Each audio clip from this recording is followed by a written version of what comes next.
자, 안녕하세요. 그러면 계속 이어서 사형식을 다루어 보도록 하겠습니다.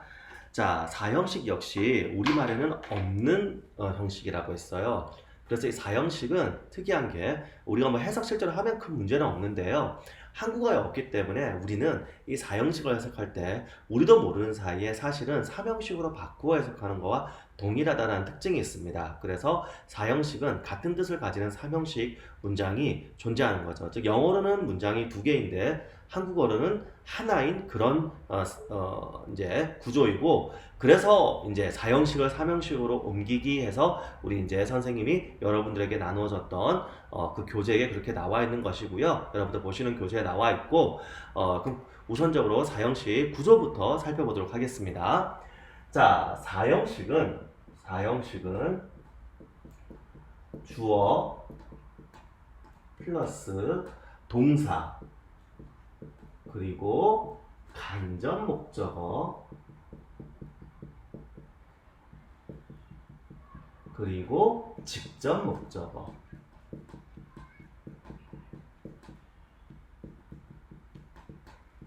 라는 구조로 되어 있습니다. 그래서 지금 딱 보셔도 간접 목적어, 직접 목적어에서 목적어가 두 개로 되어 있는데, 우리 한국어에는 목적어가 두 개가 올 수 있는 언어인가요? 선생님 강의 시간, 수업 시간에 예를 들은 것처럼 나는 너를 편지를 준다. 말이 안 되죠? 한국어에서는 목적어를 나타내는 게 을, 늘이라는 말을 붙여서 만드는데, 을, 늘을 우리가 문장에 이렇게 두 개를 써서 이렇게 나타낼 수 있는 거 아니잖아요. 그래서 우리도 모르는 사이에, 사실 모른다기보다는 지금 선생님이 설명하는 방식도 해야 되기 때문에 그런 건데, 이 간접 목적어는 영어에서는 목적어지만 우리가 해석할 때는 얘를 목적어로 해석하지 않습니다. 자, 그러면 정리를 할게요. 자, 주어는 그대로 뭐뭐는 괜찮죠? 그리고 간접 목적어는 을을 쓰지 않습니다. 즉 한국어에서는 목적어가 아닌 것처럼 해석을 하는 거예요. 그럼 뭐라고 하느냐? 바로 에게라고 해석을 합니다. 그리고 이 직접 목적어만 우리말에서는 목적어처럼 을을 붙여서 해석을 합니다. 괜찮죠? 그러면 주어는 간접 목적어에게 직접 목적어를 동사하다. 이렇게 해석하면 되겠죠. 자, 여기서 두 번째. 이 형식을 아까 할 때는 감각동사, 이 형식의 동사 같은 건 아니고 이 형식 동사 안에 대표적으로 감각동사라는 게 있다. 이렇게 하고 넘어갔었습니다. 그런데 사형식의 동사는 그냥 사형식에 쓰이는 동사 자체를 우리가 수요동사라고 해요. 그럼 수요동사를 외워야 되느냐? 수요동사 뭐 있어요? 저희 정리할게요. 외울게요. 이렇게 하지 말라고 했어요. 자, 수요동사의 뜻을 주다 라고 외우면 안 된다라고 했습니다. 왜냐하면 여러분들 우리 한국어에서는 수요동사라고 하면 수요, 우리가 언제 써요?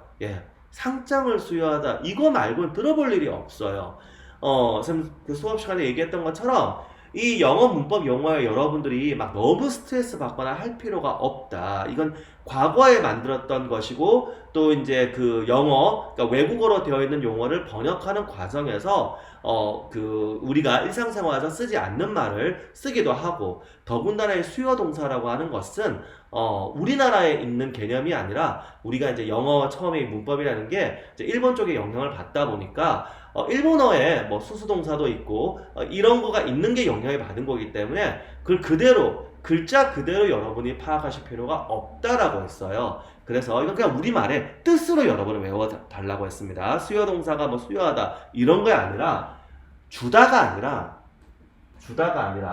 이거를 해주다.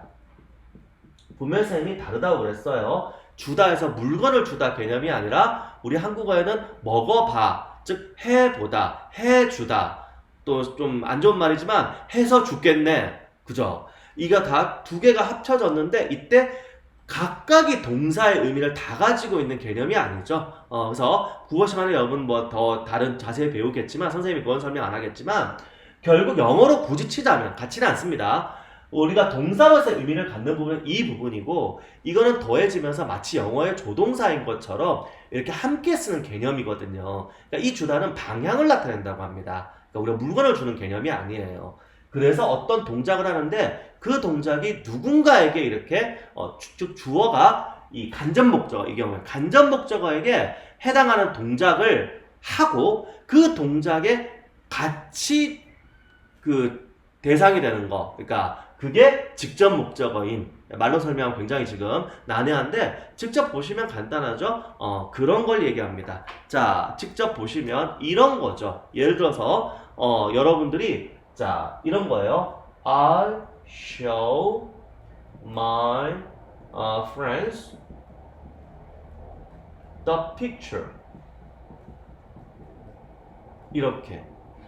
자, 했던 대로 나는 내 친구들에게 사진을 보여준다.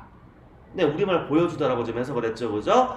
그리고 이때 이제 선생님이 방금 말한 그거는 뭐 대단한 게 아니라 여러분 이해만 하시면 되는 거예요. 이 사진을 보여주는 행동은 아이가 합니다. 그 행동의 방향은 이 사람들을 향해서 하는 거죠. 그런데 이 행동을 하기 위해서 필요한 것이 우리가 보여준다 그러면 무엇을 보여준 게 있잖아요. 그러니까 만약에 이게 없었다면 그냥 삼형식 똑같은 거예요. 이걸 이렇게 하자인데 그때 방향이 추가된 게 이게 간접 목적어인 거거든요. 그래서 우리말로는 그냥 나는 그러니까 주어는 간접 목적어에게 직접 목적어를 해주다. 이렇게 하시면 됩니다. 사형식 자체는 그렇게 어려운 건 없고요. 이렇게 하시면 돼요. 그런데 사형식 여러분들 이제 중학교 2학년 때 배우셨을 텐데 사형식 부분에서 우리가 이제 문법으로 다루는, 그러니까 학교 시험에 나온다든가 이런 거는 아까 얘기했던 것처럼 여기 지금 간접 목적어는 우리말에서 지금 목적어로 해석을 하지 않기 때문에 사실은 주어, 동사, 즉 여기 목적어에 있는 삼형식으로 해석을 했어요. 얘는 어떤 거냐? 우리 에게라고 하는 거. 나는 너에게. 할 때 이 에게는 우리나라 말에서는 조사인데 영어는 사실은 전치사이죠. 어디어디로, 누구누구에게, 뭐 어디어디에서 이런 것들. 근데 그걸로 우리도 모르는 사이에 사실은 바꾼 거하고 똑같아요. 우리가 이렇게 해석했다는 거는 그 뜻을 가지는 삼형식 문장이 있는 것이고 그래서 사형식 문장을 삼형식으로 바꾸는 것 해서 여러분들 문법에서 다루었던 것입니다. 그래서 구조는 보면은 지금 방금 주어 플러스 동사 플러스 간접 목적어 그리고 직접 목적어로 된 사형식을 삼형식으로 바꾸게 되면 요렇게 되는 거죠. 여기는 그대로 내려와요. 그러니까 주어 플러스 동사 해서 그대로 내려오고 삼형식은 목적어가 하나이잖아요. 그때 목적어는 바로 사형식의 직접 목적어가 삼형식의 목적어가 됩니다. 삼형식의 목적어가 되고 간접 목적어는 여기로 가서 요 사이에 전치사가 들어가야 돼요. 전치사가 들어가고 그리고 전치사 다음에는 전치사의 목적어가 나와야 되죠. 그걸 이제 쉬운 말로 풀이하면 대명사의 경우에는 목적격을 쓰고 우리가 영어에서 명사의 경우에는 명사는 별도의 격변화가 없잖아요. 다행스럽게. 그래서 명사는 그냥 쓰면 되는 거죠. 요렇게 쓰시면 됩니다. 자, 그런데 우리 실제로 이거가 중요한 게 아니라 문제는 그럼 전치사를 무엇을 쓸 것이냐 해서 전치사 to를 쓰는 경우, for를 쓰는 경우, 그리고 of를 쓰는 경우 이렇게 있었습니다. 그래서 마지막에 of를 쓰는 경우는 중학교 때 여러분들 중학교 2학년 때 외우셨을 거예요. 하나밖에 없어요. ask. 근데 우리 교재에 보면 더 있죠. inquire. 그런데 이게 별로 여러분들이 스트레스 안 받으셔도 되는 게 inquire란 단어 뜻 자체도 요청하다, 묻다 이런 거기 때문에 거의 같은 뜻의 단어입니다. 그러면 다른 말로 하면 뭐예요? 묻다에 해당하는 단어는 얘를 쓰는구나. 이러면 되니까 of는 스트레스 받을 필요가 없어요. 그냥 ask다 이렇게 하고 쭉 가면 돼요. 문제는 to와 for 쓰는 경우잖아요. 그래서 여러분들 이제 실강 때 여러분들한테 질문하면 자 중학교 2학년 때 이거 어떻게 공부했어요? 이러면 외웠어요 선생님. 이런 안타까운 대답을 아니 어떻게 외웠는데 하면 아니 그냥 외웠어요.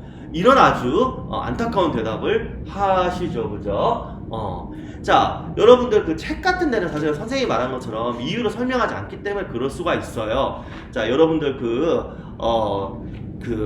교재에다 책에 보시면 여기 막 단어들이 나열되어 있잖아요. 뭐 show, 뭐 teach, 또 뭐 send나 뭐 write도 있고요. 여러 개 나열되어 있고 for 쓰는 경우도 뭐 나열이 되어 있을 거예요. buy, cook, 그 다음에 뭐 make라든가 이렇게 나열이 되어 있죠, 그죠?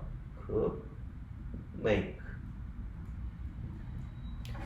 그럼 이게 실강 때 선생님이 강조한 거 기억나시나요? 선생님이 문법하면서 외우라는 거는 그냥 외워야 돼요. 근데 이거는 이해를 하고 외우세요라는 게 있을 거예요. 어떤 거? 바로 이렇게 뭔가 나열됐을 때 점점점으로 나오는 거. 점점점으로 나오는 것은 어때요? 앞으로 계속 있다는 얘기예요. 그럼 나올 때마다 다 외울 거예요? 너무 많다는 얘기예요. 그러니까 이거는 뭐냐 하면 얘들의 어떤 성질을 우리가 이해를 하고 얘도 거기에 해당되는 거구나 이렇게 하시면서 공부를 하셔야 돼요. 아시겠죠? 자, 그래서 실강 때 얘기한 거 기억나시나요? 바로 to를 쓰는 거는 그래서 실강 때 쌤이 얘기했기 때문에 한국말로 적지는 않고 바로 말로만 할게요. to를 쓰는 거는 동사가 어떤 성질?